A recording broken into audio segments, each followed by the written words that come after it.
por la invitación y al equipo de prensa y difusión de Abdeva por la posibilidad de este espacio. Bueno, hablar de discapacidad auditiva es hablar, digamos, de lo que sucede, digamos, con las personas sordas y bueno, y en relación a la psicoterapia, poder Sí, pensar cómo trabajar, ¿no? sí. Hay aproximadamente un 5% de la población mundial que tiene discapacidad auditiva, según la Organización Mundial de la Salud, y en Argentina es un aproximadamente 9% de las personas con discapacidad se dice que tiene deficiencia auditiva según el censo del 2022. Ajá. Me parece importante poder diferenciar un poquito el concepto de discapacidad del de deficiencia, ya que hablamos de dos caras que es de una misma moneda, porque en cuanto al déficit auditivo, el déficit tiene que ver con el aspecto físico, en este caso es el auditivo, y la discapacidad auditiva tiene que ver con el aspecto social de la deficiencia, ¿no? ¿Cuál es la mirada, cómo es tratada socialmente la discapacidad? Y en esto, digamos, bueno, cómo es tratada una persona con que tiene una, en este caso vamos a hablar de discapacidad auditiva, de deficiencia auditiva, con Claro, deficiencia auditiva. claro, porque a veces sufren Porque, el riesgo de sentirse marginadas, ¿no? En una rueda de conversación y demás. exactamente, Claro. así es. Eh, ya que el problema es la comunicación lingüística y cómo se lo significa, cómo Mm, se significa a una persona que tiene una deficiencia auditiva.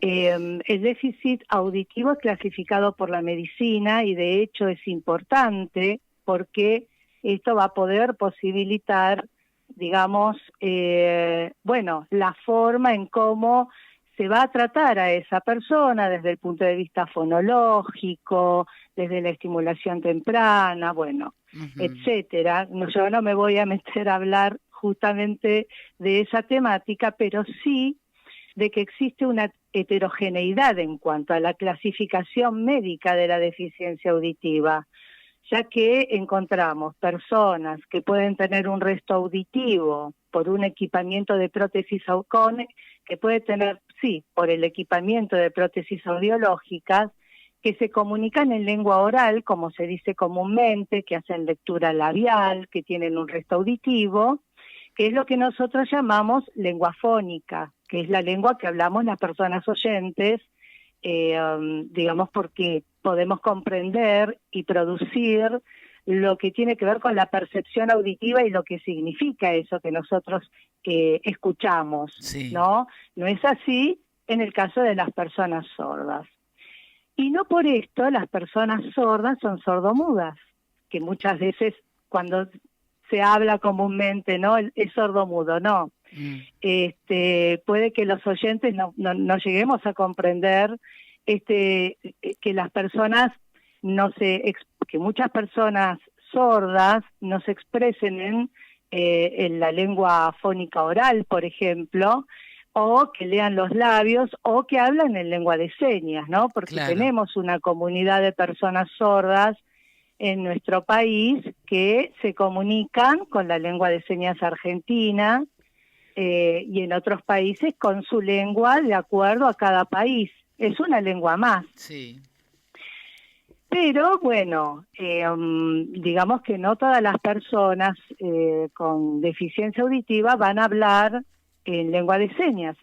Muchos están oralizados, hay muchas diferencias, por ejemplo, personas sordas, hijas de padres sordos y se comunican en lengua de señas, bueno, van a tener desde el punto de vista lingüístico un bilingüismo particular, porque primero van a aprender la lengua de señas y después van a aprender la lengua oralofónica. Claro.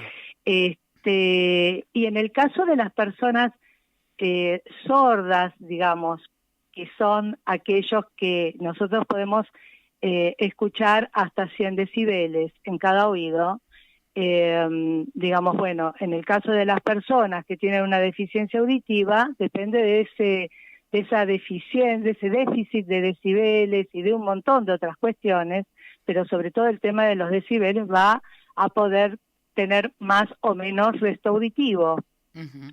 Y hay una cuestión donde en el caso de las personas que nacen sordas, en ambientes lingüísticos de oyentes, bueno, no van a captar la lengua de la misma manera.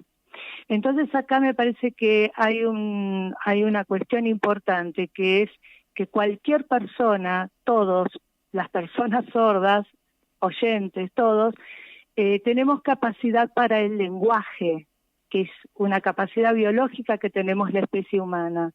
Lo que van a tener, digamos, un problema va a ser para comprender la lengua fónica o la lengua oral que hablamos las personas oyentes, la que tiene que ver con lo auditivo.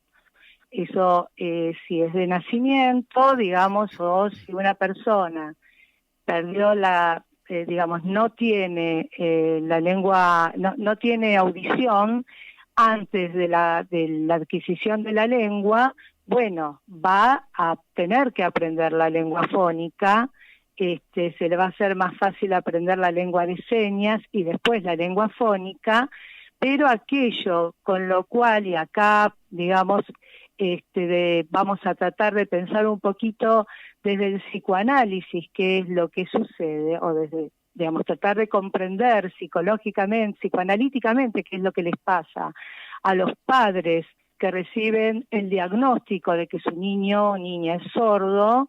Es un momento de shock importante, es un proceso importante, tanto en tratar de ver cómo comunicarse con su hijo sordo o sorda, y además cómo se sienten psicológicamente estos padres, emocionalmente, frente a este diagnóstico, porque el pensar en cómo comunicarse cuando hay algo que se da naturalmente entre adultos y niños, entre la persona que cuida, entre la madre, el padre y su hijo, es el hablar espontáneamente, ¿no es cierto? Claro. Cantar canciones de cuna, bueno, en este caso, digamos, bueno, muchas veces piden atención, piden tratamiento, asesoramiento, digamos, profesional,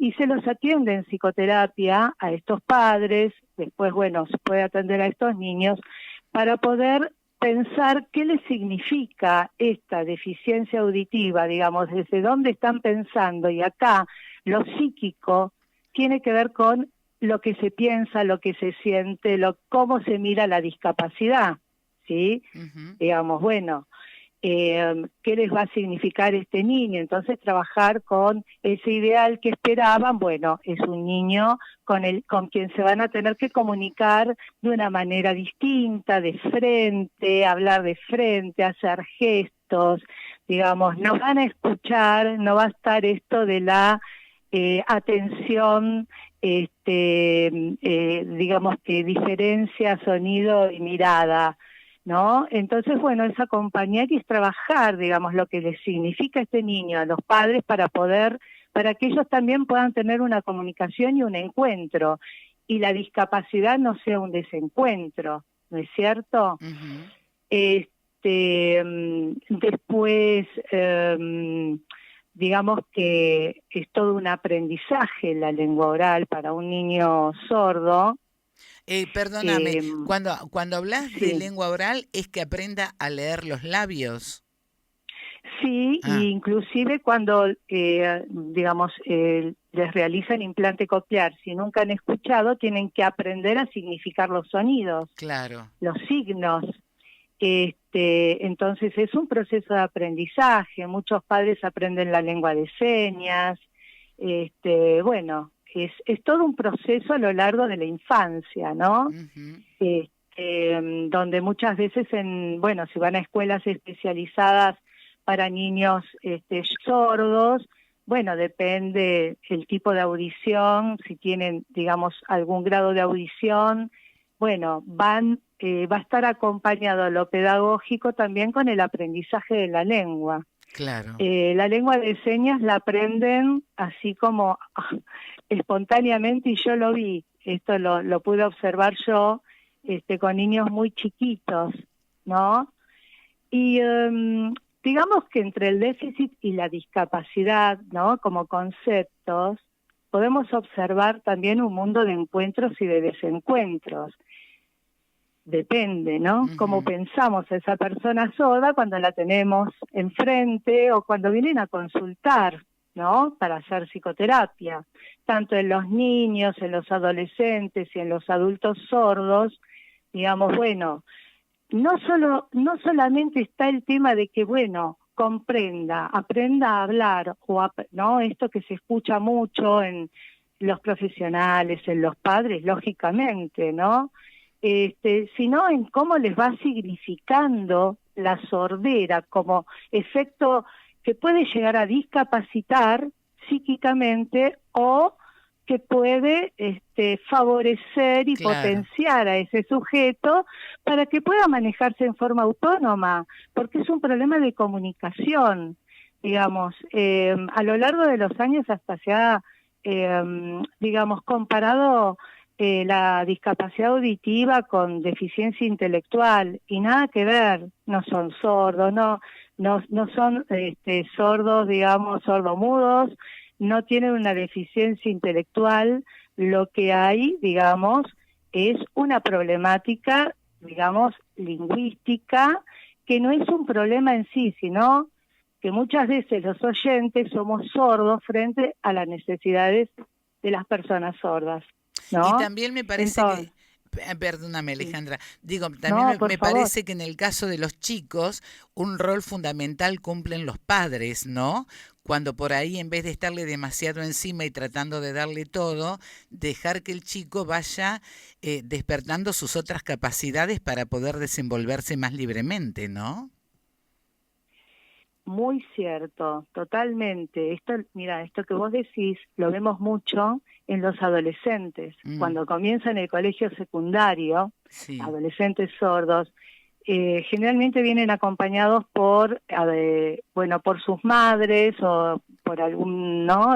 Sí, algún algún mayor, adulto, claro. algún mayor, pero generalmente por las madres, muy angustiadas porque ¿qué van a hacer ahora? Claro. Despertar de la sexualidad de la adolescencia, digamos, bueno, ¿qué va a pasar con su, digamos, yo no lo voy a poder cuidar, lo siguen viendo como un chico, y bueno, también es todo un proceso ahí a trabajar psicoterapéuticamente, que no es justamente de aconsejar, ¿no? Sino de poder ver cuál es ese padecimiento y qué cosas los va acompañando desde la infancia de estos hijos, Claro. ¿no? Porque han transitado muchas cosas juntos, ¿no? Sí, De sí. llevarlos a fonoaudiología, estimulación, no sé, escuelas especializadas o comunes, etcétera, ¿no? Bueno, digamos, Sigmund Freud, psicoanalista, ha diferenciado, digamos, desde sus primeros trabajos en el proyecto de psicología, por ejemplo, ya digamos, en 1895 diferenció el campo de lo médico del campo de lo psíquico, ¿no? Para darle, digamos, un estatuto a la escucha psicoanalítica, ¿no? Sí. Entonces, el campo médico puede encontrar estas cuestiones de clasificar y ver qué se puede hacer desde lo médico, que es muy valioso. Y después, digamos, en la psicoterapia, es importante poder escuchar qué es, a través del discurso de lo que le sucede a esa persona con su deficiencia auditiva, qué es lo que le sucede, porque a veces su problema no es su sordera, su problema son otras cosas. Claro. No hay un psicoanálisis del sordo ni del oyente, ni hay psicología del sordo ni del oyente, ¿no? Sino, bueno, es escuchar cuál es su padecer psíquico. Claro, es la persona con su todo, digamos, ¿no? Y lo que le esté pasando. claro, porque es algo sin cada uno tiene su historia singular, ¿no? Y esto forma parte de su constitución psíquica, de su historia, de lo que le han dicho, de lo que no le han dicho, de lo que ha percibido, bueno, de todas las vicisitudes en el proceso de su infancia, ¿no? Entonces, hay un tema que sí me parece que es importante, que es el tema de cómo comunicarnos con una persona sorda en el consultorio, por ejemplo. O sea que, digamos, la psicoterapia, para que pueda funcionar también tiene que tener esta posibilidad de poder escuchar, digamos, a esa persona que concurre en su lengua. Si habla en lengua de señas, si habla en una lengua oral, bueno, se hace lectura labial, digamos, es importante saber, digamos que bueno, tenemos que prestar atención de frente, que podemos utilizar, y esto lo digo para todas las personas que se encuentren con una persona sorda en relación a la comunicación, se pueden utilizar todo tipo de recursos visuales y gestuales, ¿no es cierto? Bien. Bien, muy interesante, Alejandra, la verdad, porque hablamos del sordo, no del sordo mudo. Lo explicaste bien al comienzo y puede haber casos, y hay, de personas que nacen sordomudas, pero hay otras que adquieren la sordera con el correr de los años o por alguna cuestión después de nacer. Pero qué bien, bueno, poder prestar atención y saber cómo se debe de actuar ante estas situaciones. Así que ha sido muy útil escucharte, quiero decirte, Alejandra, ¿eh? Muchas gracias. Bueno, muchísimas gracias a vos, y lo que me gustaría poder compartir es que ante cualquier duda o consulta pueden comunicarse con el Centro Lieberman, que brinda asistencia con honorarios institucionales y accesibles. Bien. Y si puedo dar el número de contacto. Sí, por favor. Sí, bueno, es 15-6-982-5864. Repetilo, por favor. Así que, sí, cómo no, 15-6-982-5864. Perfecto. Bueno, ahí está el número entonces, por si alguno de los oyentes se quiere comunicar y tener asesoramiento del Centro Lieberman y para poder sacarse cualquier duda. Alejandra, muchas gracias por este contacto. Seguramente a lo largo del año volveremos a conversar. Dale. Bueno, muchísimas gracias a vos y gracias a todos. Un abrazo. Otro para vos.